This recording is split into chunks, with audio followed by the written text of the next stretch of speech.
Welcome back to Human Emotion. Here we're going to wonder whether early man actually had emotions, or are they a more recent evolutionary phenomena? That is, are we evolved to be emotional? Are emotions evolutionarily evolved? In this lecture today, we're going to discuss to what extent emotions are evolutionarily evolved. Here we're going to start with an introduction to some basic principles of evolution, and we'll move on to explain how those principles may be used to better understand the origins of human emotion. So, here is our roadmap for today. We're going to start with some origins of evolutionary theory, talk about the EEA, which I'll describe later, think about what an evolutionary approach is to emotion, and we'll conclude with our takeaway questions and expert interview. So let's start here with some of the origins, or where evolutionary theory came from. So this might look familiar to you from one of our first lectures where we talked about this sort of chronological theories of emotion, or our theories of emotion timeline. Here, we're going to take a stop at Darwin as we try to trace the origins of evolutionary theory. Here you might also remember from our earlier lecture that Darwin was really seen as the founder of the evolutionary approach to emotions. Here he saw or said that emotions were evolutionarily evolved and that they were here to serve an important survival purpose for man. In other words, he argued that emotions evolved via natural selection and served this purpose for humans, critical for survival and helping aid in communication and bonds with others. Darwin detailed these thoughts in his landmark book, The Expression of the Emotions in Man and Animals. Here, this book was immediately a bestseller of its time, over 5,000 copies, which was a lot in those days. And what was fascinating about it is it was really considered the first scientific treatment of emotion. It included survey data, observations of both healthy and mentally ill individuals, looking at healthy and unhealthy emotion, as well as Darwin's own personal anecdotes, recounting grief expressions in his family after death, as well as expressions of early emotion in his own infant son. So when we think about Darwin and sort of how he approached the evolution of emotion, you can think of three principles that he talked about to help explain these origins of emotion. His first of the three principles was called the principle of serviceable or, quote, useful habit. And this first principle is very important for understanding how emotions evolved. He argued that useful habits become reinforced over time. So, for example, think of the emotion of disgust. So disgust is really useful in helping deter us away from ingesting substances or toxins that might actually make us feel ill. And here we have disgust because it serves a useful or serviceable habit for us. So this is the first principle, the principle of serviceable or useful habits. We have emotions because they serve these useful functions for us. Now, we'll look at this second principle, which he called the principle of antithesis. So while some emotional habits are useful, which we just talked about in the case of disgust, other emotions, or what he called emotional habits, occur merely because they are their opposite, he would say, or antithesis. So, for example, if you encounter some opposite situation in which you typically elicit a habitual response, for example, maybe rotten food, an opposite manner of the habit will occur, such as the opposite of the emotion of disgust. This principle, the principle of antithesis, was the one that received perhaps the least attention of all three. The third, which we'll turn to, is the principle of involuntariness, or what he called nervous discharge. So he would say some evolved behaviors or habits are performed as the result of built-up energy in the nervous system. And this would lead to a nervous discharge, as he put it. So think of an example when you're in an extreme situation of threat, where you feel fear. He would say, well, you have what's called a nervous discharge of screaming. Other people will talk about more modern day situations where maybe you're sitting with a boss or someone that you're very uncomfortable around, and your nervous discharge might just be even your legs shaking or your arms trembling. So he would say that this is this third principle where some evolved behaviors or habits are performed as the result of this built-up energy in our nervous system. So it was the first and third principle, so the principle of serviceable habit and involuntariness, that received the bulk of attention. So let's think about what might be some supportive evidence for Darwin's overarching claim that emotions are evolved and transmitted across time. So some of the evidence that Darwin talked about here, the first example, is what he called the inheritance of expressions. So he argued that emotions are largely inherited in us and learned, and that most of our important expressions are in us from birth. So he would use the example of newborn babies, as you can see here, who admit displays of distress and crying or screaming immediately on birth. So he would say that we're just born with a lot of these emotional expressions. And he would also talk about individuals who are born blind and nonetheless exhibit similar emotion expressions as seeing individuals. We've thus, he would say, inherited many of our most vital emotion expressions. Here, he would talk about another instance or example, which he called instinctive recognition of emotion. So here you might see a dog, and if I asked you, well, what emotion is that dog feeling? He would say, we should be immediately able to instinctively recognize that this dog's, feeling some sort of threat. Or he would show an example of a cat here. These are his original drawings in his book, which is the cat terrified at a dog. So what Darwin noticed in these drawings is that many emotions, what he referred to as expressive actions, are actually apparent in other species, such as we saw this sort of, angry dog or fearful countenance here of this kitty. And he would say that we have this ability instinctively to recognize emotions, not only in humans, but even in animals. Even if you've never seen this cat or dog before, it's sort of built in us to know what emotions are and see them in others. He would also argue that we should be able to see emotions and recognize them across humans of varying ages and backgrounds as well. And here's some more of Darwin's original drawings in his book, where we can see him depicting emotional expressions of fear in a grown man, as well as you can see here on the right in this plate 1, as he called it, 6 different expressions of emotions, even in young children and infants. And that what we see here is not only similar morphological features across time, but that we're all able to pick up on what these young children are expressing, distress, sadness, perhaps frustration, that we're built to be able to recognize these expressions. So in sum, Darwin would say most of our emotion expressions are innate, that emotions remain virtually static or constant throughout our life, but he did argue that not all emotional expressions are sort of instinctive, that there's some things he would say, like kissing, for example, that are learned but are used to fulfill a more evolutionarily primal desire. So most of our expressions are instinctive, but those that are not are things we learn to fulfill more evolutionarily or instinctive needs. So now we're going to move on to our second point in the roadmap, where we're going to talk about the EEA, and the EEA stands for the Environment of Evolutionary Adaptiveness. So you might wonder, well, what is the EEA? Well, the EEA is the environment which forms sort of the origin of humankind, and it's where emotions are thought to have first evolved. So when we think of what is the EEA, what we're trying to get at is what is an accurate picture of the environment in which human emotions sort of first developed or originated. So what did this early evolutionary environment look like? And so when people try to think about what the EEA is, what they often do is sort of try to look into other pre-industrial societies, hunter-gatherer societies, as you can see here, to try to think about what might be close analogies or parallels.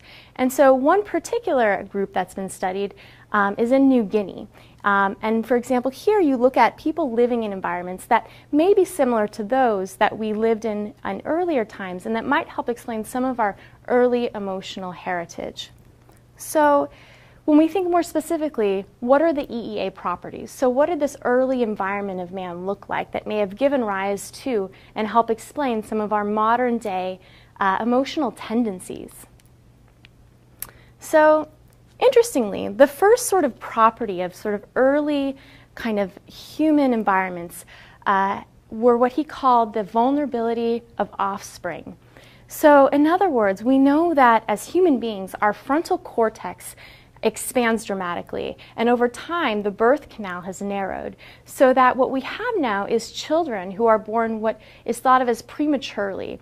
insofar as after infants are born, they're highly dependent on their caregiver for a long period of time before they can function independently. So because as humans we're very dependent on our caregiver for many years, it's really important that we have emotions that are built into us that help us want to care for our young and offspring. So in other words, emotions like compassion or prosocial feelings of nurturant love became really important in our early history as a vital part of promoting this long-term care of offspring in hunter-gatherer societies. So what it seems to be the case is that EEA would be the kind of environment where compassion and love would be really important emotions. The second property is what has been thought of as monogamous bonds. So human society seems to have, by and large, a strong underlying tone of monogamy or some sort of long-term commitment to a partner to help rear these vulnerable offspring. This is in contrast to bonobos, for example, who are monkeys who like to have sex often and with many other monkeys. And they often do this to resolve conflict. So I often joke with my students that it seems like everyone would love to be a bonobo. They're often thought of as the hippie of monkeys. But for humans, it seems that's often less the case, maybe for the most part, that at least for rearing offspring, these monogamous bonds are really important. And so we want to have emotions built in us that enable us to be connected in a long-term way to a partner to help care and sort of rear these offspring. The third property is what's thought of as the emergence of caring and compassion. So here, Jed Diamond and others have written about the emergence of caring among humans. So part of this is due to the fact that hominids began to live longer.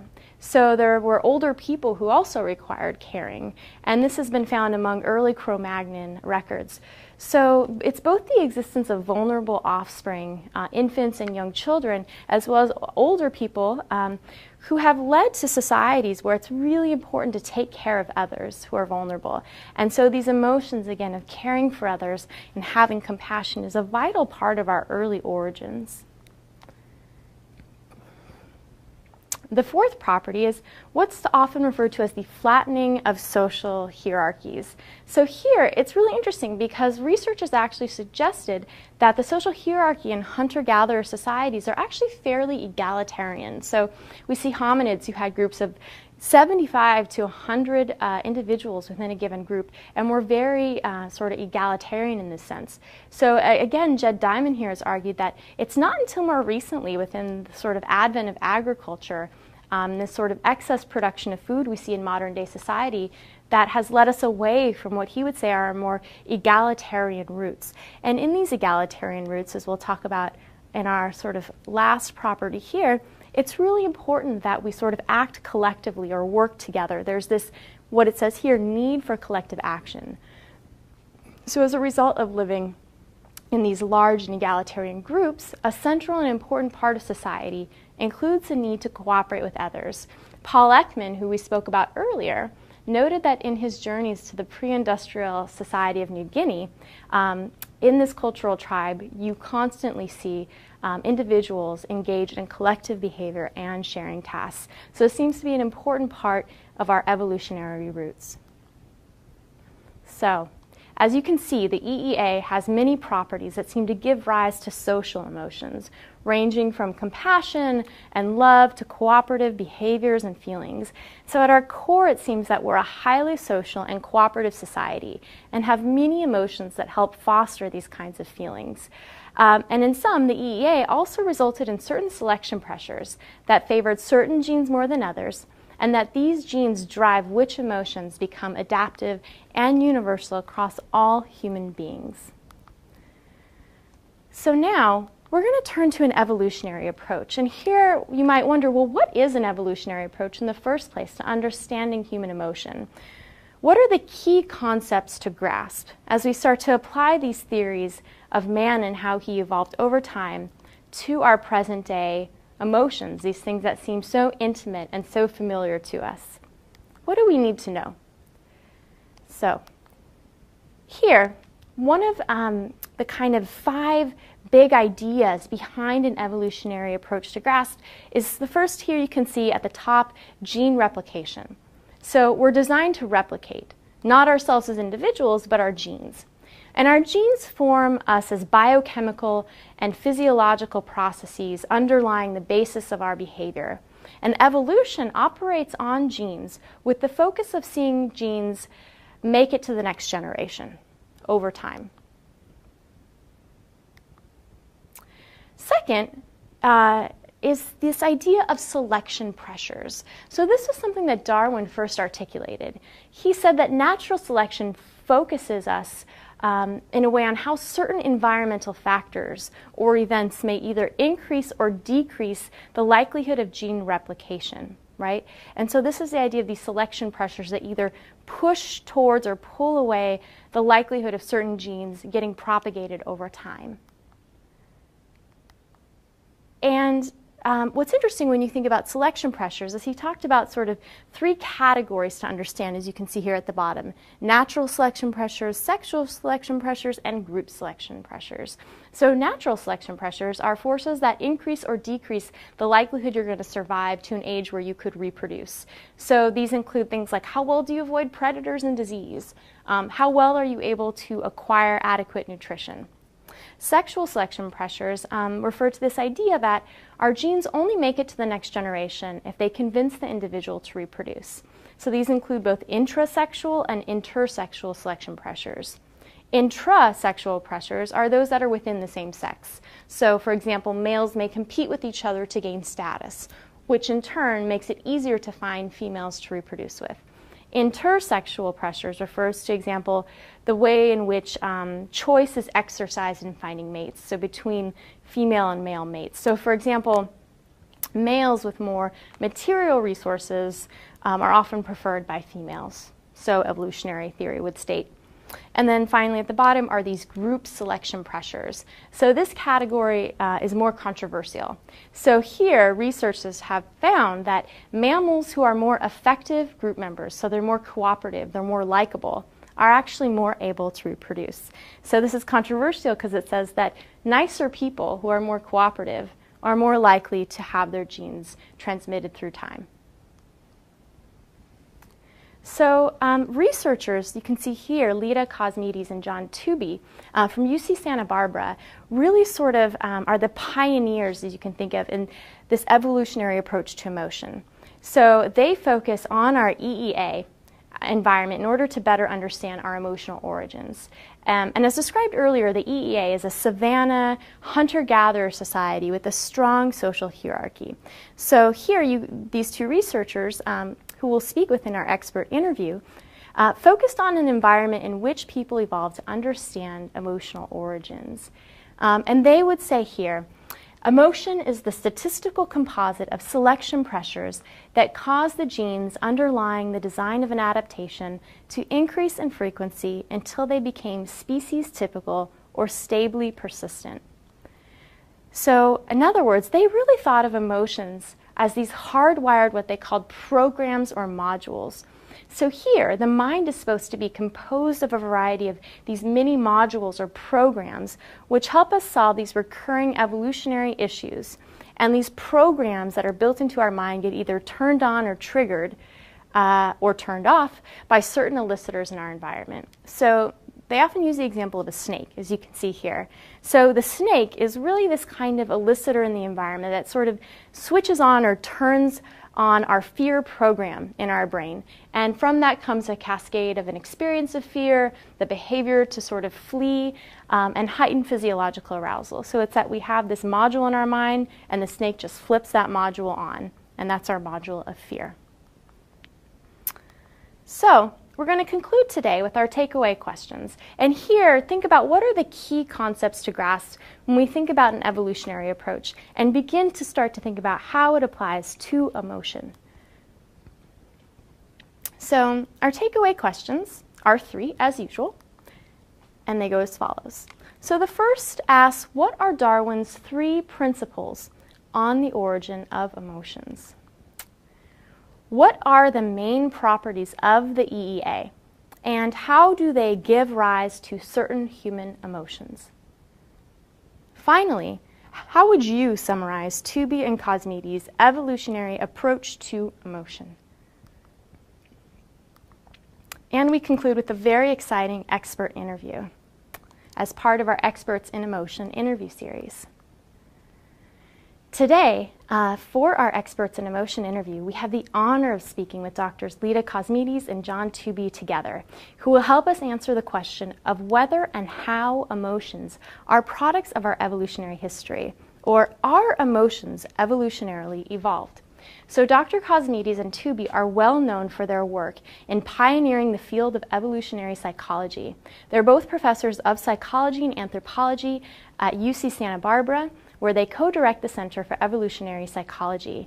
They began their collaboration 29 years ago at Harvard University as undergraduates and have received since then numerous awards, including the NIH Director's Pioneer Award, the American Association for the Advancement of Science Prize for Behavioral Research, American Psychological Association's Early Career Award, the National Science Foundation's Presidential Young Investigator Award, and Guggenheim Fellowships. So I now turn to a very special, one-of-a-kind duo Experts in Emotion interview together with Dr. Lida Cosmides and Dr. John Tooby. And so thank you for another great class.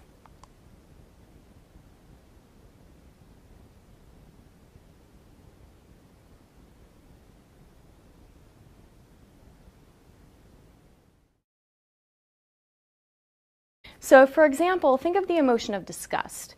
So disgust is really useful in helping deter us away from ingesting substances or toxins that might actually make us feel ill. And here we have disgust because it serves a useful or serviceable habit for us. So this is the first principle, the principle of serviceable or useful habits. We have emotions because they serve these useful functions for us. Now, we'll look at this second principle, which he called the principle of antithesis. So while some emotional habits are useful, which we just talked about in the case of disgust, other emotions, or what he called emotional habits, occur merely because they are their opposite, he would say, or antithesis. So emotions were evolutionarily evolved and that they were here to serve an important survival purpose for man. In other words, he argued that emotions evolved via natural selection and serve this purpose for humans, critical for survival and helping aid in communication and bonds with others. Darwin detailed these thoughts in his landmark book, The Expression of the Emotions in Man and Animals. Here, this book was immediately a bestseller of its time, over 5,000 copies, which was a lot in those days. And what was fascinating about it is it was really considered the first scientific treatment of emotion. It included survey data, observations of both healthy and mentally ill individuals, looking at healthy and unhealthy emotion, as well as Darwin's own personal anecdotes, recounting grief expressions in his family after death, as well as expressions of early emotion in his own infant son. So when we think about Darwin and sort of how he approached the evolution of emotion, you can think of three principles that he talked about to help explain these origins of emotion.